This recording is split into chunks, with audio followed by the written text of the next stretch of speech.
नमस्कार, मी रिया. आज या ई-लर्निंग मॉड्यूलमध्ये मी तुम्हाला 7 प्रकारच्या विकृती म्हणजेच दोषांबद्दल सांगणार आहे. 7 प्रकारच्या विकृती या विषयावरील या अभ्यासक्रमात तुमच्या सर्वांचं स्वागत आहे. हा अभ्यासक्रम अतिशय प्राथमिक स्वरूपाचा असला तरी अतिशय महत्त्वाचा सुद्धा आहे.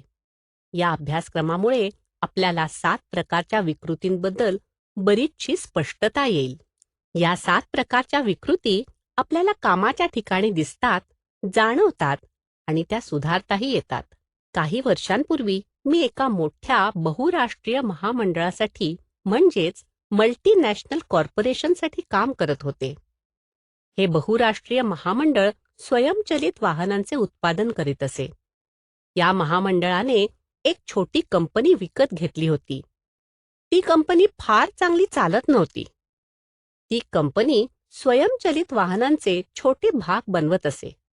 व्यवसाय वाढवण्याच्या हेतूने या महामंडळाने चालू परिस्थितीचा आढावा घेऊन योग्य ते बदल करून परिस्थितीचे नियमन करायचे ठरवलं.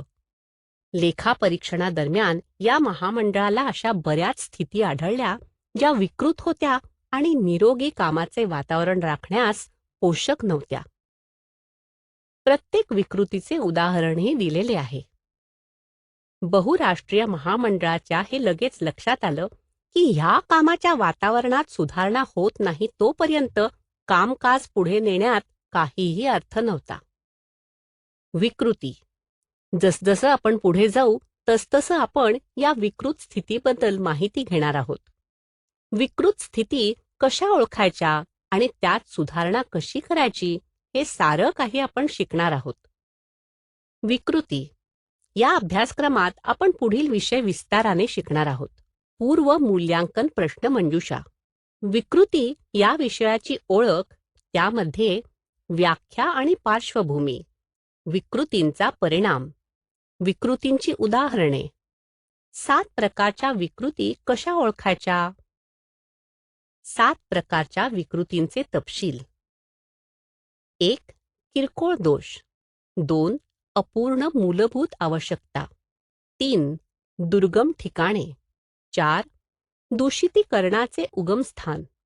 5. गुणवत्ता दोष अथवा क्वालिटी डिफेक्ट यांचे उगमस्थान. 6. अनावश्यक गोष्टी. 7. असुरक्षित ठिकाणे. विकृती, शोध आणि प्रतिबंध. दोष सुधारण्याचे फायदे. समारोप. उत्तर मूल्यमापन प्रश्नमंजुषा. सुरुवात करण्यापूर्वी आपण 7 प्रकारच्या विकृती किंवा दोष यांच्या संबंधित काही प्रश्नांची उत्तरे देऊया का? पहिला प्रश्न. तुम्ही 7 प्रकारच्या विकृतींबद्दल ऐकलं नाही? पहिला प्रश्न. तुम्ही प्रश्नमंजुषेतल्या पुढच्या प्रश्नाकडे वळूया. विकृती म्हणजे काय असतं? आणि तुमचे पर्याय आहेत: अ. अशी कोणतीही गोष्ट जी मानकानुसार नाहीये. ब. अशी कोणतीही गोष्ट जी प्रमाणानुसार नाहीये. क. अशी कोणतीही गोष्ट जिच्यामुळे संघटनेला नुकसान पोहोचतं. आणि ड. वरील सर्व. प्रश्नमंजुषेतल्या पुढच्या प्रश्नाकडे वळूया. तिसरा प्रश्न आहे: खालील पर्यायांमधून विकृती ओळखा. आणि तुमचे पर्याय आहेत: अ. रस्त्यावरती झेब्रा क्रॉसिंगचा अभाव. रस्त्यावरचा वाहतूक सूचक दिवा किंवा ट्रॅफिक सिग्नल काम करत नसणे. क. रस्त्यावरील खड्डे. ड. वरील सर्व. तिसरा प्रश्न आहे: खालील पर्यायांमधून. मला आशा आहे की तुम्हाला ही प्रश्नमंजुषा समजते आहे आणि ती सोडवायला मजा देखील येत आहे. चौथा आणि शेवटचा प्रश्न आहे: एखाद्या दुर्लक्षिलेल्या विकृतीचा किंवा दोषाचा परिणाम काय होईल? आणि तुमचे पर्याय आहेत: अ. विभंजन किंवा ब्रेकडाऊन. ब. अपघात. क. अस्वीकार किंवा नापसंती. ड. वरील सर्व.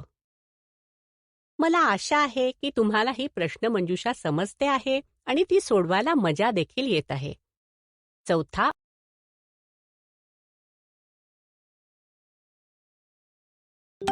पहिला प्रश्न, तुम्ही 7 प्रकारच्या विकृती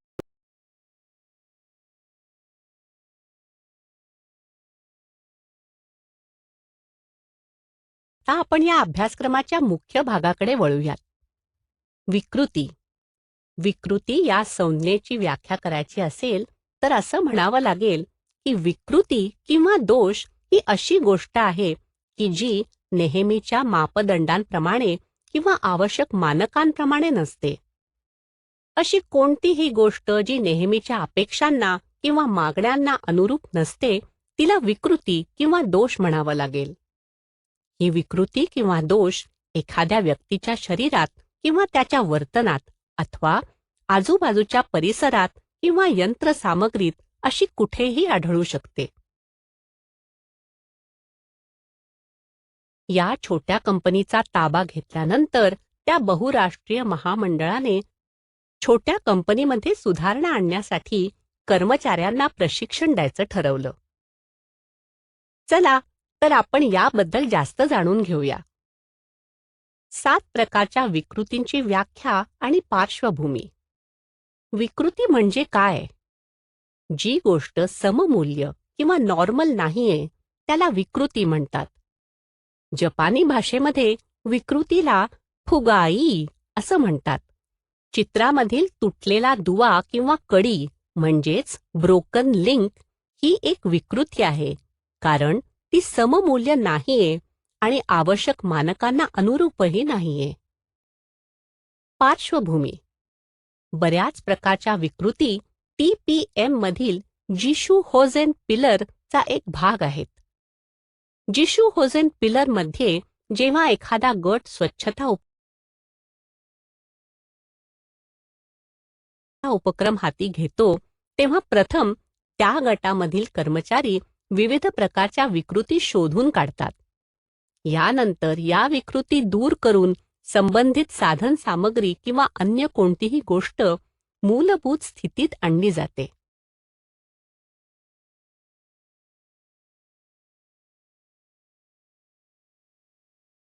आता इथे एक छोटासा विराम घेऊन आतापर्यंत आपल्याला किती कळलं हे तपासून बघूयात का? पहिला उपक्रम. बिंदुपटावर म्हणजेच स्क्रीनवर तुम्हाला फरशीवरती तेल सांडलेल्या 6 प्रतिमा दिसतील. यापैकी ज्या 3 प्रतिमा विकृत परिस्थिती दर्शवतात त्यांच्यावरती तुम्हाला क्लिक करायचं आहे.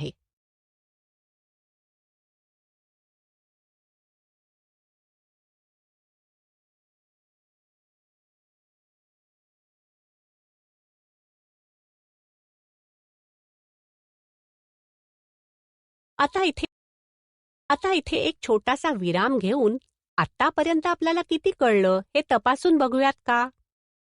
पहिला उपक्रम. बिंदुपटावर म्हणजेच स्क्रीनवर तुम्हाला फरशीवरती तेल सांडलेल्या 6 प्रतिमा दिसतील. यापैकी ज्या 3 प्रतिमा विकृत परिस्थिती दर्शवतात त्यांच्यावरती तुम्हाला क्लिक करायचं आहे. आता कामाच्या जागी विकृती असल्याचे दुष्परिणाम बघूयात. विकृतींचे वेळेमध्ये संपूर्णपणे उच्चाटन न केल्यास काय होईल? अपघात, त्रुटी, विभंजन, अपव्यय किंवा कचरा. TPM मध्ये आमचं उद्दिष्ट आहे 0 अपघात, 0 त्रुटी, 0 विभंजन, 0 कचरा किंवा अपव्यय. आता विकृतींची काही उदाहरणे बघूया. पहिलं उदाहरण. इनकम्प्लीट थ्रेड एंगेजमेंट ही एक विकृती आहे.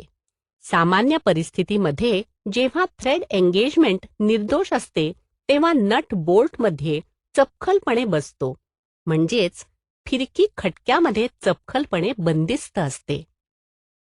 दुसऱ्या उदाहरणामध्ये एकमेकांमध्ये गुंतलेली पाइपिंग जी टांगलेली आहे ती विकृती आहे. योग्य राउटिंग आणि आधार ही निर्दोष किंवा योग्य परिस्थिती म्हणजेच नॉर्मल कंडिशन आहे. आता तिसरं उदाहरण बघूया. तिसऱ्या उदाहरणात कप्पी किंवा पुलीचे संरेखन योग्य प्रकारे झालेले नाही. यामुळे ही एक विकृती आहे. आधीच्या 3 उदाहरणांप्रमाणेच आपण अजून काही सदोष स्थिती आणि निर्दोष स्थिती बघूया. तुम्ही तुमच्या दैनंदिन जीवनात तुमच्या घरात किंवा अन्य ठिकाणी गळका नळ बघितला आहे का?